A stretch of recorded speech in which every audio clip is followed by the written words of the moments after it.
brought to you by Silver Pumps. Top quality और consistent performance के लिए सिर्फ सिल्वर पंप्स नाम याद रखना।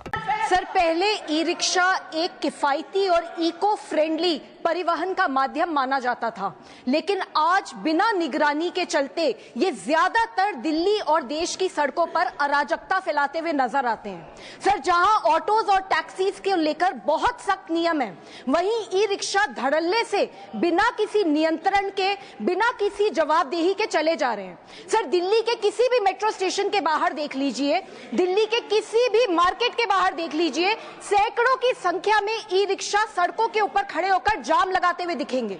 सर, हम ये नहीं कह रहे कि सारे के सारे ई रिक्शा चालक गलत हैं, पर सच ये है कि बहुत ओवरलोडिंग होती है। एक एक ई रिक्शा में जहां 3 से 4 लोग बैठ सकते हैं, वहां 8 से 10 लोग बिठा दिए जाते हैं। सर, ये ई रिक्शा के स्ट्रक्चर्स ऐसे होते हैं कि अगर हल्का सा बैलेंस बिगड़ा नहीं, पूरी की पूरी गाड़ी पलट जाती है। सर, ये भी देखने को आता है कि बहुत सारे ई रिक्शा ड्राइवर्स, उनके पास ना तो कोई लाइसेंस है, ना ही किसी प्रकार का कोई ट्रेनिंग, रॉन्ग साइड पे चलाते हैं, ओवर स्पीडिंग करते हैं, रेड लाइट तोड़ते हैं, ये सब आम होता जा रहा है।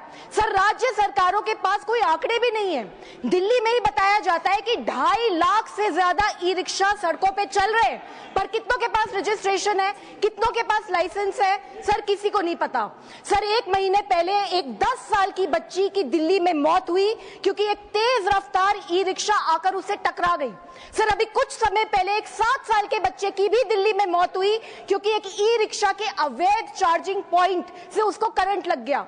सर, इस तरीके के इंसिडेंट्स बढ़ते चले जा रहे हैं। राज्य सरकारों को चाहिए कि सबसे पहले ई रिक्शा की संख्या को सीमित करें।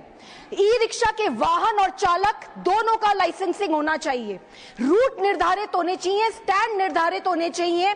जितने अवैध चार्जिंग पॉइंट्स चल रहे हैं ई रिक्शा के, सबको बैन करना चाहिए, बंद करना चाहिए। और सबसे जरूरी बात, अगर कोई नियम तोड़े तो उसके ऊपर सख्त से सख्त कार्यवाही होनी चाहिए। सर, केंद्र सरकार को चाहिए कि राज्य सरकारों की इस इशू पे जवाबदेही तय हो।